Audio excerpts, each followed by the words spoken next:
What's up, everybody? Hey, Tom Laird here, host of the Advice from a Call Center Geek podcast and founder of Expedia. For exceptional contact center outsourcing, trust Expedia. We're fully AI-driven, as all of you know, and can handle voice, email, chat, and all of your digital channels. Our 600-seat USA contact center is expert in healthcare, financial services, insurance, tech support, retail, and more. Experts on the NICE CX1 platform, we ensure seamless customer experiences. DM me or visit expediausa.com for more. This is Advice from a Call Center Geek, a weekly podcast with a focus on all things call center. We'll cover it all from call center operations, hiring, culture, technology, and education. We're here to give you actionable items to improve the quality of yours and your customers' experience. This is an evolving industry with creative minds and ambitious people like this guy. Not only is his passion call center operations, but he's our host. He's the CEO of Expedia Interaction Marketing Group and the Call Center Geek himself, Tom Laird.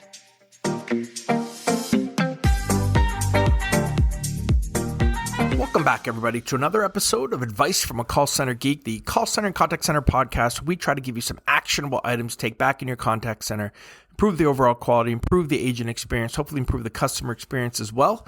My name is Tom Laird. I am the CEO of Expedia Interaction Marketing. Expedia is a 600-seat call center outsourcer located here in northwestern Pennsylvania. How's everybody doing? Almost Happy New Year. As I record this, it is 12/29. So December 29th, almost a day or two away here from the new year. And I guess, everybody kind of goes into kind of a reflecting kind of attitude, I think, right? Maybe to look back on the year or maybe a little bit of a forward thinking of what the new year's going to bring. So I'm super excited for 2022. 2021 is actually, I know it's been difficult for many of us, for us and for the business here at Expedia has been a really, really good year. We've been able to help a lot of people, especially when it comes to COVID, with working with a lot of the different states and helping with their COVID information lines and vaccination scheduling. So, I really feel like we've kind of done our part, which has been pretty cool during kind of this time of need in the country, or really the world, I guess, right? But I was, being that it is the end of the year, I got a LinkedIn email. I'm not going to use his name, but his first name's John. And he said to me, and this was last Friday, so I guess that was Christmas Eve. He said, "Hey, thanks for accepting my connection request so quickly. I recently stumbled across your Advice from a Call Center Geek podcast and have been loving the content. I'm a supervisor in a 25-head center and about to apply for a manager position. I've listened to the new manager podcast from August and was wondering if you have a podcast or simply any advice around what advice you would tell your 25-year-old call center self. Thanks, John /Avid learner." And you guys know I love responding. Anybody who wants to talk to me, anybody who wants to ask me a question, 99 times out of 100, I'm going to give you guys a response. So, again, if there's any help that I can ever give you, please, hook LinkedIn, just email me. And again, I guess really quick, cheap plug. We have a texting community that you can text me anything and I will see it actually on my phone. It's not like some weird marketing thing. That number is 814-247-0366. Just text New Year so I know it comes from these last two episodes, and that'll get you signed up. And if there's any questions, it's just another way to kind of get a hold of me if you need any help. But anyway, so I was thinking about this and I'm like, well, I'm definitely responding to John. And I responded to him. Let's see, he sent this to me at 9:15 in the morning, Christmas Eve. I responded at 11:46 because I think it inspired me. And so I want to do this podcast today of what I would tell my 25-year-old call center self if I could go back, right? And with, I guess, the knowledge that I have now, and this is more on the kind of the operational aspect of it, right? How to deal with people and how to deal with the team aspect and how to get through the day, right? So here's some of the things that I said to John and some of the things that I think really resonate. Now, a lot of these things maybe you've heard me talk about, but this is kind of the summary of kind of, I guess, the culture of me, the culture of my contact center self. So the first thing, and these are in no particular order, is I told him, you need to learn your call center platform inside and out and become kind of the go-to person for that. If you are in the call center and if you are a supervisor or a team lead, you have a dashboard in front of you. You probably have some permissions. Maybe you don't have all the permissions. Maybe you do. But ask whoever your call center manager or your boss is to give you as many permissions as you can, and go to school, go on YouTube, learn your platform inside and out. Constantly bring up new suggestions on how to route differently, how we can add to the way that we skill, how can we become more efficient? What reports are we not looking at? How do we enhance our dashboards, right? And then what happens is you become that person, right? You become that kind of center of where everyone's going to go that's maybe a little bit lazier. And that's fine, right? Because you become a little bit of a shining star. And in the technology piece of this and the call center platform, everybody's spending so much money on it.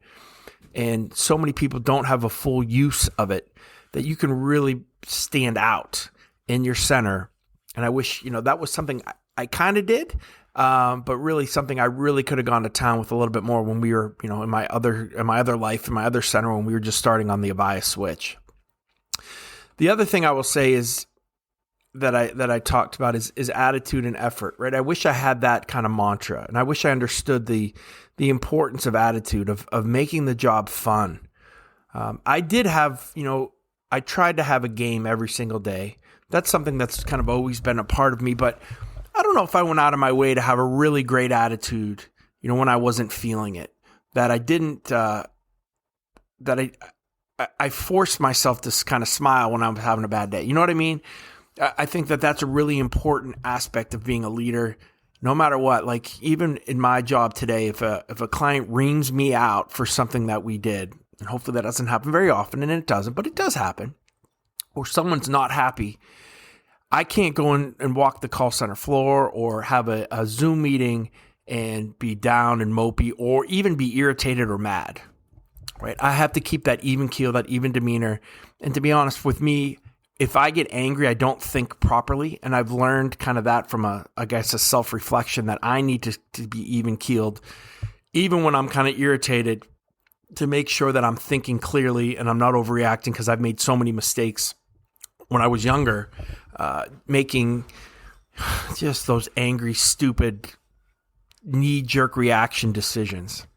I think that that's a really important thing. The other thing too is, I didn't do a very good job of greeting and starting the day off. I think when I became a call center manager, one of the first things I talked about or thought about was, how do we start the day better, right? How do we get off on a really good kind of foot, right? And that's where that starting the day the right way, that owning the first 30 minutes, owning the first 60 minutes, now that we're work from home. If you're not doing that, I would think, as a young supervisor, that's something that can instantly change your day. It's a tip. It's the tip of tips, right? Making sure that, you're starting the day kind of the right way. And that, that kind of ham and eggs here, what I'm saying is to make sure you're greeting your reps, right? I think that's something that's really important that I wish I would have done a little bit better of taking the temperature of my team early on. The other thing that I probably didn't do enough was coaching in private and celebrating in public. I was a big celebrator. I was always a rah-rah guy, right? Somebody had a really good monitoring score, or, we had a team that did something really well. Like I was, the high five guy, but sometimes I would just pull reps to my desk and coach there. And if there was a really poor or an auto fail on a call, or somebody didn't read a disclosure, or I probably didn't do a very good job of kind of coaching that in private and kind of, I don't want to say embarrass people, but it was definitely more out in public. And if I could go back, I think I would do a better job of taking people more aside than doing it out there. The other thing, my 25-year-old self, I thought I knew everything. Like that's kind of always been my personality, and that's a strength and for sure and a weakness. So one of the things that I said to John is make sure that you're asking for and try to implement the great ideas from your team members, right? The most frustrating thing is when a team member gives a good suggestion and there's no response back. There's no email back. It just kind of goes and dies. And then that team member thinks that, their input isn't valued, right? So not only would I ask for it, but, try to follow up. And if you can't do it, that's okay, but talk and communicate. And that's something that I think is really, really important as well, to creating a good team effort. I fail sometimes here. In fact, we had a morning meeting, our 9:30 kind of team meeting that we have every day with management. One of the client services associates brought up that for one of our programs, we have a supervisor that keeps, making some really good suggestions and asking, is anybody getting back? And, we have a lot of team members that are, but I need to do that and do a better job of that even now. Personally, when somebody goes out of their way to try to, come up with a really good suggestion when they're out on the floor, when they're on the front lines, to support that. So that's something that I'm kind of, I don't want to say learning, but not doing a great job with too, that I'm trying to reevaluate. And, in 2022, I have all my all my supervisors write a detailed synopsis of their day. And I read every single one of those. And I try to respond with like, hey, great job. But I need to do a better job of, I think, if they're going to put the time in to read that, I need to put the time in to give them better responses back, to maybe empower them a little bit more. That's kind of on my 2022 to do. But so again, that's something I would have done when I was 25, and something I'm still trying to learn and get better at here. The other thing when you're young is you don't understand all of the KPIs involved. You think you do, right? And I would focus on the KPIs that I knew, right? And that's a detriment sometimes, because you don't want to kind of move out to things that you don't understand. So I would say, listen to the podcast that I've done, listen to the podcast that other people have done, listen to some of the awesome websites that are out there on KPIs and understanding the full scope of KPIs, especially in 2022, 2021. KPIs are evolving and changing so much, from just the old handle time and service levels to the sentiment scoring, the NPS, the CSAT, and now moving into more customer journey, right, type KPIs. The other thing is, and this is for my 25-year-old self, I was probably super soft when it came and gave everybody the benefit of the doubt when it came to breaks and lunches. And I know a lot of you are out there. Most people are either one or the other, right? They're super kind of soft and malleable when it comes to the kind of the discipline aspect, or you're kind of a firm, you're strict to a fault, right? And I do think that as I've evolved, there's something in the middle, right? So I put to him, like, don't be a jerk, but you still need to hold your team to a standard when it comes to break time, when it comes to lunch times, when it comes to QA scores, those types of metric, handle time, right? So again, specifically for breaks and lunchtime, when people go over, there needs to be discussions on that. Again, not saying that if you are not here on that 1 second, right, we're going to do a write-up, or, you're going to get sent home. I'm not saying that, but there still needs to be a standard, right? And you need to find that fine line and talk to the culture of your organization. I think says a lot with that as well. Make sure that you're matching, what you want to do, right, with the culture of the organization, with maybe some of the higher ups as well. But again, be careful of being really soft. Be careful of being really hard when it comes to that. Understand that, there needs to be a little bit of a middle, but a standard still needs to be set.